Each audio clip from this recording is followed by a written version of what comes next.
to If It Fits Your Macros, IIFYM. So If It Fits Your Macros is this movement where basically you can eat whatever you want, and as long as it aligns with your macro targets, you should be able to reach your goals. And I agree 100% with this, and it's actually the most sustainable way of eating, because the reason people go on these crazy binges is because, we're programmed to tell ourselves, I can't have cookies, I can't have cookies, I can't have cookies. And so the second you get a chance to have cookies, we want to do the opposite of what we tell ourselves we can't do. So we're gonna pick out on those cookies. We're gonna eat a whole pack of those Oreos, of those Girl Scout cookies, of whatever, right? Instead of following If It Fits Your Macros, oh hey, I can fit 2 Oreo cookies into my macros because they have this much fat, this much carbs, this much protein, and I get my fill, but I don't feel deprived. So I align with it because you don't feel deprived, it's long-term, and you don't have to restrict yourself. So it is eat whatever you want, but however, there are some things to overcome in order to be successful with If It Fits Your Macros. If the majority of your food comes from calorie-dense foods like fast food, like junk food, then it will be a challenge to reach your protein goal. Your hunger levels will spike, your cravings will spike, so it's easy to overeat. Your energy levels will be sporadic. If you eat a whole bag of Oreos because it fits your macros, then you'll have all this sugar rush and then you'll tank. You'll have this crash, right? Whereas if you have like a more balanced meal plan, then you won't have those crazy spikes. You're less likely to hit your targets if your foods are coming from these junk foods and fast foods, because like I said in my FitnessPal demo, you get a heavy dose of fats and carbs from fast food versus how much protein you need in your diet. And then your performance will suffer. If you're not eating adequate protein, if you're not eating adequate fats, and if you're not eating adequate carbs coming from whole food sources, then you won't have as good of a performance. You just won't feel as good in the gym. Also, on top of that, your skin might be affected by eating just junk food, but you'll lose weight. So if you want to do it, If It Fits Your Macros, to lose weight, you can do that. If you want to do it to gain weight, you can do that. And that's what's called like a dirty bulk. Eat whatever you want. You'll achieve the goal of gaining weight. So hitting the majority of your calories with nutrient-dense food is better for our overall health. Get those healthy fats, those lean meats. I like an 80% to 20% fat. 80% will come from whole nutritious food. 20% from those treats, right? The cookies, the Cold Stone Creamery, the ice cream, different stuff like that. Just so you get your fill, best of both worlds.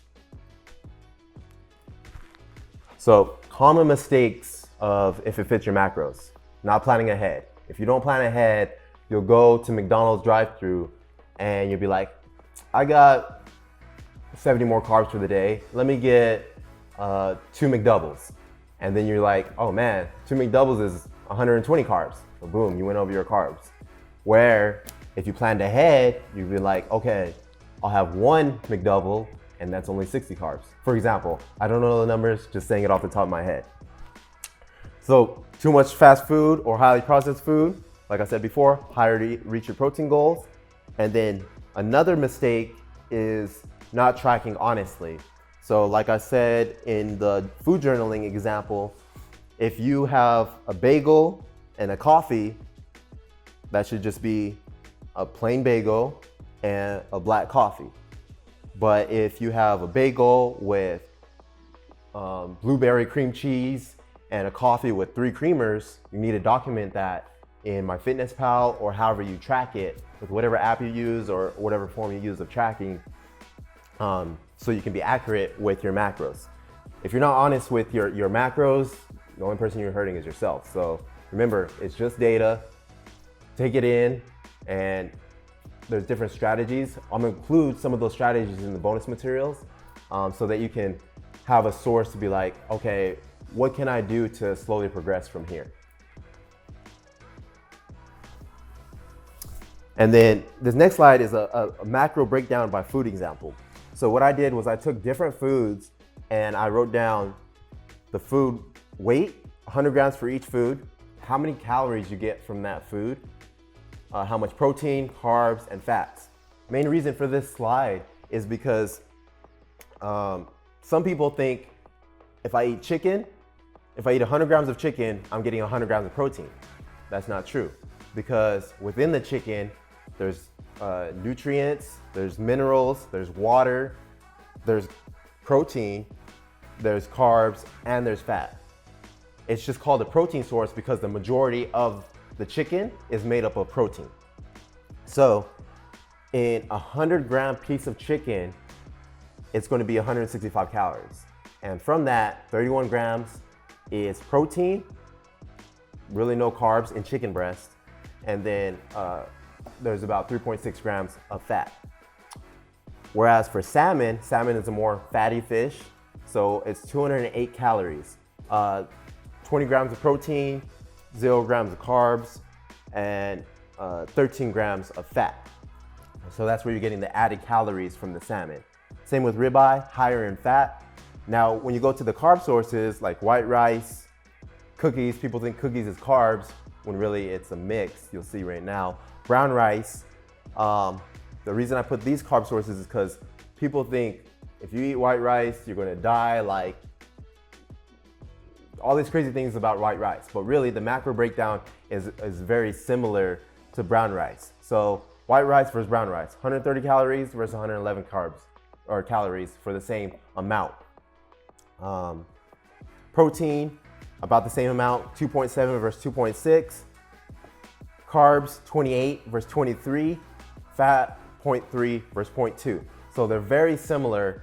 For someone that's only goal is to lose weight, if you want to have white rice, have white rice. If you want to have brown rice, have brown rice. If you want to get the added minerals from the brown rice, then incorporate the brown rice into your diet. And then cookies. So cookies are considered a carb source, where the white rice, a more nutritious carb, is 130 calories. The 100 grams of cookies is 489 calories. And most of that is coming from carbs and fat, 25 grams of carbs. So imagine eating 100 grams of cookie versus 100 grams of salmon. You'll be way more full with the salmon versus the cookie. And then if you go down to the fat sources, I got almonds, avocado, and butter. If you have an avocado, it's 160 calories. If you have butter, 700 calories. So as you can see, the different fat sources can range very differently. Almonds, this is for a 100-gram sample of almonds. So 570 calories for 100 grams of almonds it's high, but understand almonds typically isn't ate in that high of a range. So usually you'll only eat a third of that. So it would be closer to 150 calories for 30 grams of almonds. That's a typical serving for a meal. Why are whole foods good? So I shared it a little bit in the previous slides, but really to hit it home, I want you guys to understand that eating well isn't just about eating good stuff, eating good food, or staying away from bad stuff. It's about eating according to your macros and incorporating more nutritious foods into your diet. So more nutrition dense versus calorie dense. So more whole foods versus fast foods, junk foods. So when you eat more whole foods, let's say instead of me telling you, hey, no candy bars, I'll tell you, hey, try eating 200 grams of protein per day. If you're someone that's only ate 100 grams of protein for the past 3 years, when I tell you to eat 200 grams of protein, you're gonna be so full, you won't wanna eat anything else. And so it's more of having more of an abundance mindset instead of telling you what you can't have. I'm gonna tell you, eat this, and then by default, you won't eat the other food. And so kind of programming our mind to think like that will help us to be on point with our food. So it will improve your nutrient quality and intake. You'll feel better by eating more whole foods, provide the nutrients in the right amount. Like these foods made by nature are designed specifically to optimize how we intake nutrients. So chicken has the right amount of fat. If you eat a whole chicken, it will have the right amount of fat, protein, and carbs so that you can optimally provide the energy to your body. And then overall, you'll just enjoy food better. When you go for a long period of time of eating whole food diet, then you'll actually crave it. Like when I'm getting ready for a bodybuilding competition, I'll be craving like, dang, I can't wait to eat my chicken breast, asparagus, and rice, because your body just gets programmed to eat that way. Whereas when I'm in off season, like I am now, I'm programmed to eat the Chick-fil-A and all this stuff. But when you go a while eating whole foods, it just becomes natural to you. So pro tip is to avoid categorizing food as good and bad. So if you paid attention in the course, I've been saying like more nutritious, less nutritious, calorie dense, nutrition dense. So a cookie is more calories than a chicken breast. It's not bad. You're not a bad person for eating a cookie. When we tell ourselves, oh, I was bad today, I ate this food, like it just has your mind kind of, it will make you be like sad, make you be depressed because you feel like, oh, I'm a failure, I'm bad, I ate bad, instead of saying, oh, I had something that was less nutrient dense, but it served a purpose. I had a cookie craving, I ate a cookie. Okay, move on, and then we progress on our meals. So final two things when it comes to like overall nutrition, micronutrients. So some people get like hung up on micronutrients, but when it comes to weight loss and weight gain, micronutrients, the small part of our diet, which is vitamins and minerals, they play a huge role in our skin, our energy, all of this stuff. But when it comes to weight loss, they don't play that big of a role. So if your main goal is weight loss or weight gain, focus mainly on the macronutrients, the protein, the fats, and carbs in a food. And by eating whole foods, by default, you're going to get the micronutrients, the vitamins, the minerals that you need to promote more energy, stronger bones, better immunity. And then, which takes me to my next point, if in your whole diet, your whole meal plan, you're not getting enough of a certain food group, a certain micronutrient, that's when supplementation comes into play. So supplements is what it says in the name. It's supplemental. It's just added on to a good nutrition plan. So by eating or consuming fish oil pills, you're not going to overcompensate the rest of a horrible diet. So if you're just eating McDonald's, breakfast, lunch, dinner, having a fish oil pill or a fat burner pill at night isn't going to overcompensate for everything else. So the main role of supplements is just to add on to an already good diet. If you're taking supplements and not paying attention to anything else, you're kind of wasting your time, you're wasting your money. So some popular supplements, whey protein. I take whey protein. It's popular and it's very beneficial because it's hard to eat 200 grams of protein a day. And when you can drink it in the form of a smoothie or a shake, then it's easier to get the amount of protein that you need daily. Fish oil, sometimes some people don't like fish or they're not getting enough healthy fats in their meal plan, so they need to incorporate fish oil into their diet or different oil-based supplements. Multivitamin. I think almost everyone should take a multivitamin because unless you're eating every different type of vegetable, every different color of vegetable, every different type of protein, then you're not going to get all of the nutrients that you need. And then also another popular one is fiber.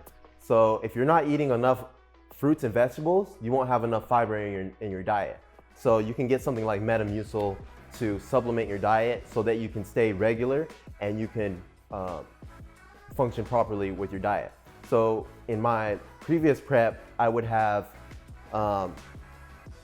protein powder, multivitamin, fish oil, and turmeric. Turmeric's great for recovery. It's great for the joints.